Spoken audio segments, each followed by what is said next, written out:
Episode 17 of the State of the Old Republic podcast was originally recorded on December 19th, 2016. It's the State of the Old Republic podcast.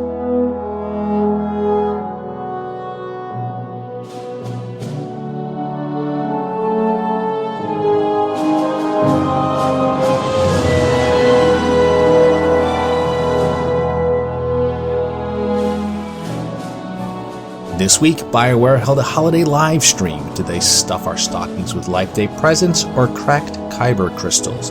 I'll discuss upcoming changes to Galactic Command. Rogue One hit theaters this week. I'll give you my 100% spoiler-free thoughts and talk about where BioWare fits into this new world of Star Wars storytelling.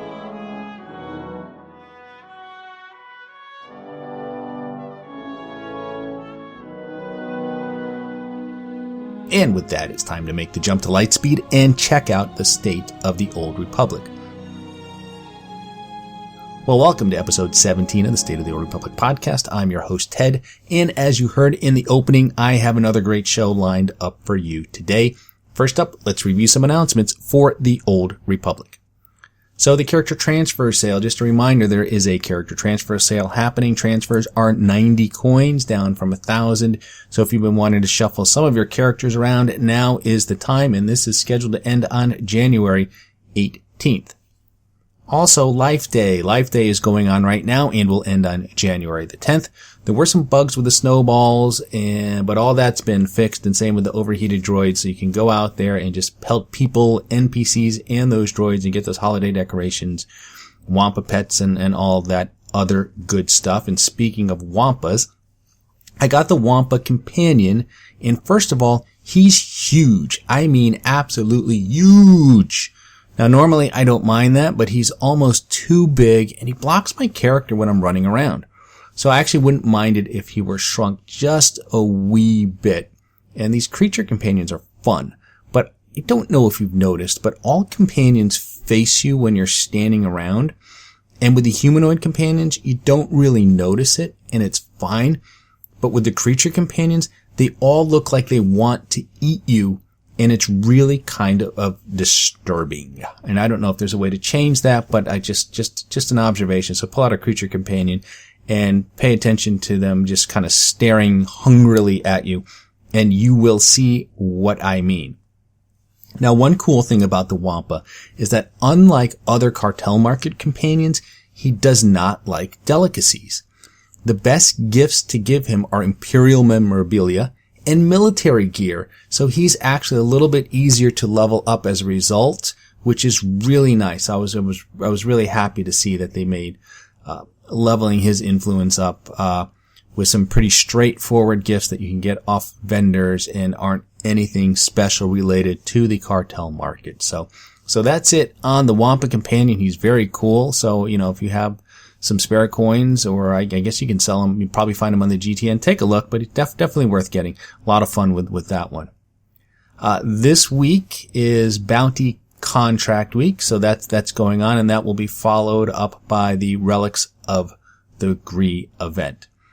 Alright, so that's all of the announcements I have for this week. Let's slice the holonet and go over the news.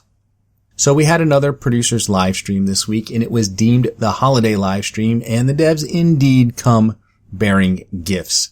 Coming on January 24th as part of Game Update 5.1 are some big changes to Galactic Command. And what I am calling the Great Compromise of 2016 will finally be able to target specific pieces of set gear. Now, before I get into the details, it's important to note that nothing is being removed from Galactic Command. These changes are in addition to how the system works now. If all you do are solo activities, nothing is changing for you. You'll still be praying to the RNG gods to get your gear. The main difference now is you'll feel like you're standing out in the cold, shivering with your face pressed up against the window of the cantina as you watch the PvPers and ops folks standing around in their fancy set gear, drinking Corellian ale and dancing. So here's what's going on. And there were two problems that they set out to address, really three, but two that they stated. And they wanted to give players the ability to work towards specific pieces of gear through end game activities. And they wanted to ease the pain of gearing alts by making part of this legacy wide. Now, I would also argue that there was a third goal here, and that was to have changes in place for Game Update 5.1. And I mention this because it's a time constraint that ultimately dictated what they could and could not do. So I just mention that because the solutions, while pretty good and generally well accepted, certainly aren't perfect. So here are the changes in a nutshell. Legacy crates will now start dropping command tokens. These are a new type of currency that are bind on Legacy. And these tokens are a guaranteed drop from the crates, and they will also be granted retroactively. So, for example, if you were Legacy rank, or command rank, I should say, 300, you will receive every single command token that you would have gotten had this been in place on day one of Game Update 5.0. So you will be rewarded these retroactively, which is really, really cool. Now, these command tokens, which I said are a type of currency, will need to be combined with unassembled gear pieces to purchase the actual pieces of gear. So where do you get the unassembled gear pieces? Well, for PvE, unassembled gear pieces are a guaranteed drop from the last boss of each operation, with specific drops on a boss, or I should say on the last boss of each operation. So for example, if you're doing Eternity Vault and you kill Soa, he's guaranteed to drop an unassembled gear piece. And not only that, it will be for a specific slot. So he might drop the chest piece. So if you need the chest piece, you can go and kill Soa and he will drop the chest piece. And then it's just you rolling against other members of your group to see who actually wins the item. Each other boss in an operation has a chance to drop any token. Now, bosses that are later on or further on in the operation have a higher chance than those early in the operation. So, again, using Eternity Vault as an example, Soa is a 100% chance to drop a specific item. But if you're on the very first boss, that robot that's guarding the entrance there, chances are he's not going to drop a token. He could, but the chances are going to be a little lower. As you progress through the operation, you say get to that second to the last boss, which is that mano-a-mano council fight. Well, yeah, there's a pretty good chance that you will get a token, a random token, but, a better chance of getting a token than on the first boss. So, if you happen to get one of these unassembled gear pieces, what you do is you're going to go to a vendor and you're going to turn in the unassembled gear piece along with a certain number of command tokens, and the prices for this have not been set. And again, remember, the command tokens come from the command crates, and you will be able to get that piece of gear. Now, the quality of the gear is based on the difficulty of the operation. So, story mode will drop tier 1, veteran mode will drop tier 2, and master mode will drop tier 3. And it's currently unknown how they will handle ops that do not have a master mode. Now, my recommendation would be to have them drop, to have story mode drop the tier 1, and then maybe do tier 3 for the veteran mode for those ops, or another option would be to have a combination of tier 2 and tier 3. Maybe the final boss would be a 100% guarantee to drop a tier 3 piece, and then maybe it would be something like, 70-30. Each other boss has a 70% chance of dropping a tier 2 token, maybe a 30% chance to drop tier 3. But they'll figure that out. But right now it's not clear if an operation, for operations that don't have a master mode, what exactly they will do there. Now, in PvP, playing a war zone will earn you something called an unassembled component. And you will earn more of these based on the medals you earn, match outcome, etc. And what you're going to do is you're going to go to a special PvP vendor and you will turn in these unassembled components, and then you will get the unassembled gear piece, and then you will turn around and take that unassembled gear piece and go to the PvE vendor, for lack of a better term, and then turn that unassembled gear piece in along with the command token. So just like you're doing for the PvP. Now, one thing to note about this PvP vendor, it is going to have a valor requirement, which has not been determined as of yet.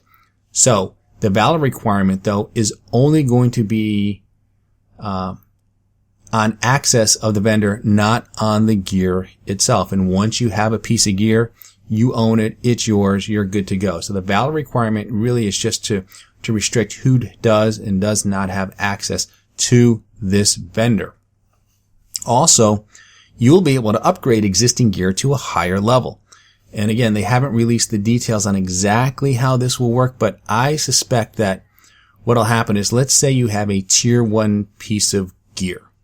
And what you can do is you'll go ahead and just run a bunch of war zones and you will earn unassembled components. Then what you'll do is you'll be able to go to that vendor, and I suspect there will be an option there to purchase, say, a tier 2 piece of gear with a certain amount of unassembled components plus the corresponding tier 1 piece of gear. So if you have a tier 1 chest piece and you have a bunch of these unassembled components, you'll be able to go to the vendor and then turn in that tier 1 chest piece along with some of these unassembled components and get the tier 2 chest piece. And then if you want the tier 3, you would do the same thing, only you turn in the tier 2 chest piece and as well as a bunch of unassembled components. And again, prices for all this stuff have not been released, they've not been set, something that they're still working on. But I suspect that is how you're going to be able to upgrade those tier 1 into tier 2 into tier 3 if you PvP. Like I said, if you're just doing the operations, then you'll have to do the various difficulty modes to get your upgraded gear. So those are the changes. And again, just to reiterate, nothing is getting removed. If you don't do ops or PvP, then it's business as usual for you. Now, I suspect a lot of players will probably do more story mode ops as a result of this change, and many will PvP to at least get the valor requirement to access the vendor. In fact, you might see more people try PvP just to test the waters and see if it speeds up the gearing process. And certainly if you PvP, there's no downside to hopping into a story mode op to at least get the tier 1 gear and then upgrade it via PvP. I know I plan to hop in a war zone and do, and yes, don't worry, I am going to actually read up on these war zones and actually see what's involved in strategy and do more than just, run around and shoot people and, hope I get in with a good group and earn lots and lots of unassembled components. But yes, this does have me thinking about doing a little bit more PvP than I've ever done in the past. Well, that's it for the Galactic Command changes. Game Update 5.1 goes live January 24th, and it will also include 5 new uprisings and Master Mode story chapters. So I want to talk a little bit about Rogue One. I got a chance to see it a couple of times over the weekend, and I liked it. I loved it. Loved it a lot. I thought it was really great fun. I read some of the reviews, and a lot of people liked it. My own local paper, the Washington Post, hated it. They absolutely hated it. And to them, all I can say is, bro, do you even Star Wars? Cause seriously, it was really, really good. And I mean, I'll admit, I thought in the beginning, it was a little bit rough. It kind of jumped around to a lot of different places very quickly, and it was a little bit uneven. It's an ensemble movie, and I thought it did take a while to assemble the ensemble. And I think the movie needed a few more moments or scenes where the main characters could kind of bond and gel together. Did think that was missing. But hey, once they got to the planet Scarif, the film just went into overdrive, and it delivered on an epic scale. And the last 5 minutes of the movie were, oh my God, good. I mean, it was really that good. That part of it alone, I thought, made up for that. The last third of that movie made up for any defects that it had in the beginning, in my opinion. So I think it was a worthy addition to the Star Wars canon. It was a great movie. I look forward to seeing it again, and a lot of wonderful Easter eggs and things that you could just make sure you spend some time picking out those when you go to see it. If you haven't seen it already, or go back and see it again and look for it, or wait for it to come out on Blu-ray and DVD and all that good stuff. But Rogue One was a big win in my book, and I just can't say enough good things about it right now. And so you say, well, wait a minute, that's Rogue One, that's Star Wars, I get that. But what's that got to do with the Old Republic?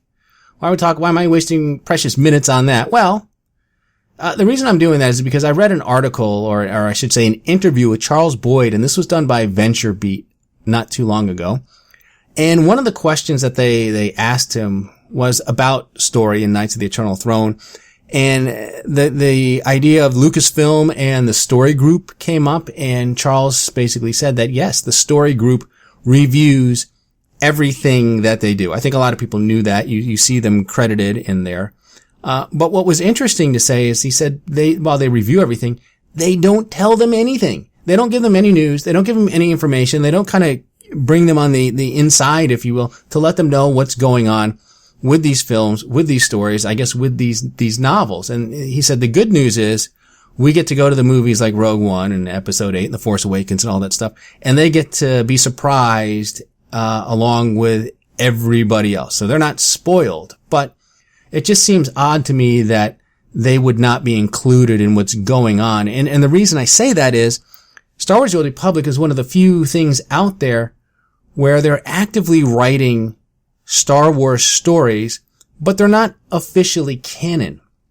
And it's kind of a weird thing, but they're new stories. They're creating new stories, and they may be the only group out there creating new stories that aren't part of the official canon.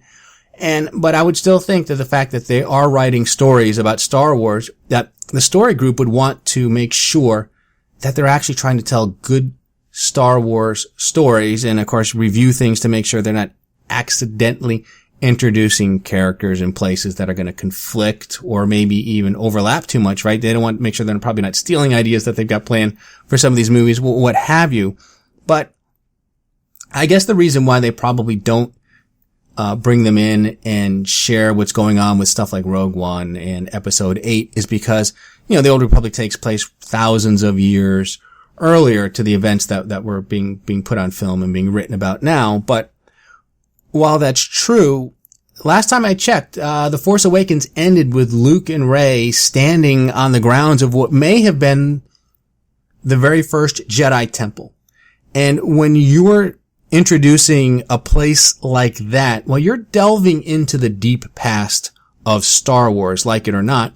And that has generally been the purview of the Old Republic. And so you're talking about something that probably predates the stories of the Old Republic. And so now you're actually going back and touching on a timeline that absolutely intersects with the Old Republic. And you would think that they would want to let these guys know at BioWare what's going on, some of the things they have planned, so that maybe they could incorporate some of these things, some of these ideas and so forth into their upcoming stories and just do whatever they can to make it feel like Star Wars. If nothing else, I think it would be good to let them know about some of the species, the creatures, the vehicles, weapons, all those types of things, and even planets that they're introducing, so that they could start to incorporate those things into Star Wars: The Old Republic. And we see that, right, with the vented lightsabers, the unstable lightsabers, right, and a few other nods. But they're getting it after the fact, and why not clue them in the beginning and let them just, kind of get ahead of the game. So that's it. But that's my take on Rogue One and the story group and so forth. But really, really good film. If you haven't seen it, go out and see it. And then when you're done seeing it, I would highly recommend going out and seeing it again. So that's more or less it for the major topics this week. Other than that, I've just been continuing to kind of play a little bit every day. And I'm forcing myself now to just sort of focus on playing, if you will, in doing the things that I feel like doing, and not just logging into my main tune and focusing on that gold bar sitting at the bottom of my screen and just, working on Galactic Command non-stop. I mean, obviously many of the activities in the game that you would go ahead and do contribute to Galactic Command, but it's hard. It's hard not just to sit there and focus on that and try and fill that thing up every time you can, right? And so I am tailoring activities with Galactic Command in mind, but I'm also trying to just, force myself to do things that I just feel like doing. And sometimes it's crew skills, right? Sometimes it's creating or logging into my alts and running them through the story and getting them leveled up. And it's been kind of interesting in that I have a lot of level 65 characters, but some of them are in very different points in terms of the various stories. And I find that the ones that are, say, working on Shadow of Revan, level up much faster based on just the number of quests and the speed at which you complete those quests, more so than characters that are still on parts of Knights of the Fallen Empire. So, it's like if I have a character that's, so it's caused me to sort of go in there and look at some of these characters that maybe are on Shadow of Revan or someplace like that, where there are a lot of quests, a lot of story type quests, I should say, that do offer a generous amount of XP. And I've sort of focused on them because I know I can get them to level 70 very quickly. If you do things like planetary quests and heroics, yes, you get a decent amount of XP and you can knock out some of these quests fairly quickly. But the individual quests don't give nearly as much XP as, say, doing some of the things in Shadow of Revan. I mean, quests for Knights of the Fallen Empire and Knights of the Eternal Throne, individual ones, they do grant a fairly large, substantial amount of XP, but it also takes a long time to complete those. In fact, you're more or less committing yourself to playing through an entire chapter before you complete the quest and get all the XP. So, but usually a chapter is probably enough to get you to another level. But when you're talking about getting 5 levels, you may have to complete about 5, maybe 6 chapters in either one of those stories in order to get from level 65 to 70. I mean, the one thing I've been doing to level up these characters is I have been using that Victorious Pioneers armor set. There is a vendor on the fleet and in other places too, but they sell level 65 mods and enhancements. And so they're green quality, but they have an item rating of 210. So it's not too bad. So it's actually pretty decent. And, in terms of giving you enough power to get through the level 65 content, especially story mode, it's just fine. It's fine. So it's a great way to feel relatively strong and get that, big 75%, XP boost. And then, I'm combining it with the other XP boosts and guild XP boosts and stuff like legacy perks and things like that. So I am, taking advantage of all the XP boosts. So it's making getting characters from 65 to 70, pretty quick, pretty painless. So I've actually started to focus in on some of these alts because I do enjoy playing these other characters. Unfortunately though, once I'm getting them to level 70, I'm kind of putting them on the shelf. And then when it comes to doing, level 70 activities, so to speak, I'm really just focusing on my main tune because of that Galactic Command. And, I talked about the changes that were coming. They'll help a little bit, especially if you do ops in PvP, but if you're just kind of hanging out and doing things casually, it's really not necessarily meant to speed up the rate at which you would acquire gear normally. So, planetary quests, even uprisings and things, it's still it's a grind. I guess that's probably the perfect way to describe it. It is a grind. It's a never ending grind. And I'm trying hard not just to stare at that little gold bar at the bottom of my screen, but it's hard. It's hard to divert my eyes from that and tailor what I do in game around just filling up that bar. So I'm just trying to, focus on each level, try and get a new command rank, with at least one command rank with each play session. And it's slow. I think I'm only at level command rank 22 or 23. I saw someone either on the forums or Reddit or someplace had a command rank already of 184. And there are lots of people that are up in the 50s and higher. So I've been kind of I feel like I'm dragging my feet here. Have been doing a few other things, but, yeah, hopefully during the holiday season, I can step it up and kind of get into gear and just boost that command rank and things. Like I said, I am going to try and really learn how to do some PvP and do some PvP in preparation for the changes coming in 5.1, because I think PvP will be a good way to get gear. But by the same token, I really don't want to be in the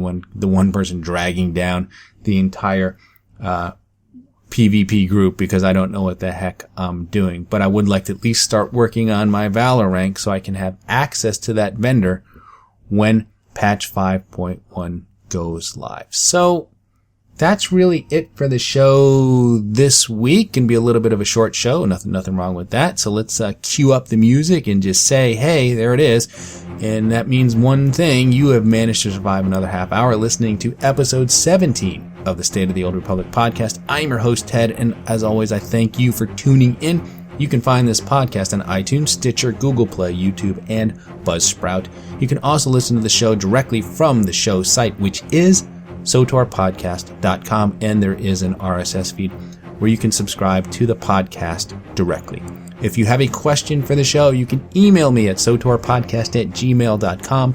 You can also tweet your questions to me at sotorpodcast, and be sure to follow me on Twitter to get the latest information on the podcast, and be sure to tune in on December 26th for episode 18, and remember the Sith code, cake is alive.